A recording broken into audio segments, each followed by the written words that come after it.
রাজশাহীতে ৯ বছর বয়সী এক শিশুকে ওই সমস্ত কাজ করার সময় শিশুটির চিৎকার চেঁচামেচিতে এলাকাবাসী ঘটনাস্থলে গিয়ে এই মানুষরূপী হায়নাটিকে হাতে নাতে ধরেন।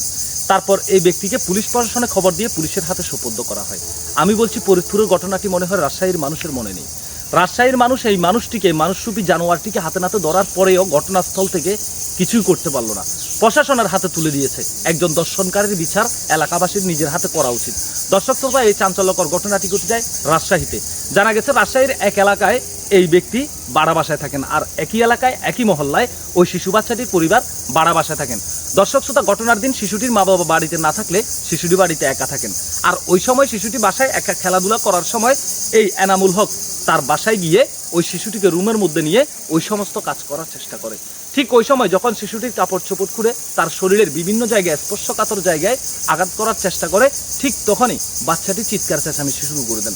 এক পর্যায়ে বাচ্চাটির চিৎকার চেঁচামেচি শুনতে পেয়ে এলাকাবাসী এবং পাড়া প্রতিবেশী ঘটনাস্থলে গিয়ে এই অনাকাঙ্ক্ষিত ঘটনা দেখে ফেলেন। দেখে ফেলার পরবর্তীতে এই মানুষরূপী হায়না এনামুলের হাত থেকে শিশুটিকে উদ্ধার করে তারা এই এনামুল হককে হাতে নাতে ধরে পুলিশ প্রশাসনে খবর দেন। ঘটনাস্থলে পুলিশ প্রশাসন আসেন। তার পরবর্তীতে সকল সাক্ষী প্রমাণ নিয়ে এনামুল হককে পুলিশ প্রশাসন থানায় নিয়ে যায়। চিন্তা করে দেখেন, একজন শিশু দর্শনকারীকে এলাকাবাসী হাতে নাতে ধরতে পেরেও কিছুই করতে পারলো না। এই কারণেই আজকে বাংলাদেশে অহর শিশুরা এই সমস্ত কাজের শিকার হচ্ছে এবং নির্যাতনের শিকার হচ্ছে। একজন দর্শনকারীকে যদি এলাকাবাসী হাতে নাতে ধরার পরবর্তীতে যদি উপযুক্ত সাজাটা দিতে পারতো, তাহলে এর সমস্ত দর্শনকারীর জন্ম বাংলার জমিনে আর হতো না। দর্শক শ্রোতা, পুলিশ প্রশাসন নিয়ে যাওয়ার পরবর্তীতে শিশুটিকে ডক্টরের কাছে নিয়ে যাওয়া হয়। ডক্টর শিশুটিকে চিকিৎসাধীন অবস্থায় হসপিটালে রেখেছে। এর ভিতরে শিশুটির মা বাবা বাদী হয়ে একটি মামলা দায়ের করেন, আর এই আসামি এনামুল হককে, মানুষরূপী জানোয়ারটিকে আদালতে প্রেরণ করা হয়।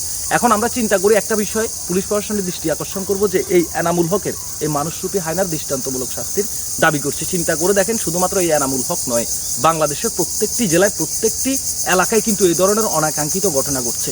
এলাকাবাসী যদি জাগ্রত থাকে, এলাকাবাসী যদি সচেতন থাকে, তাহলে এই ঘটনাগুলা ঘটার সম্ভাবনা খুবই কম থাকে।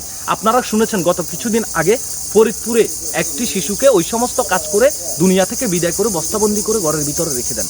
আর যখন প্রশাসন ঘটনাস্থলে যায় এবং প্রকৃত আসামিকে শনাক্ত করে, ঠিক তখনই এলাকাবাসী ঝাঁপিয়ে পড়েন এবং শিশু দর্শনকারীকে ঘটনাস্থলে পুলিশের কাছ থেকে ছিনিয়ে নিয়ে জায়গায় দুনিয়া থেকে বিদায় করে নিথর দেহটি প্রশাসনের হাতে তুলে দেন। বাংলাদেশের অন্যান্য জেলার মানুষ কেন ফরিদপুরের এই ঘটনাটিকে ফলো করছে না? কেন দর্শনকারীকে ঘটনাস্থল থেকে ধরে আবার প্রশাসনের হাতে তুলে দিচ্ছে? আমরা এটা তীব্র নিন্দা ও প্রতিবাদ জানাই।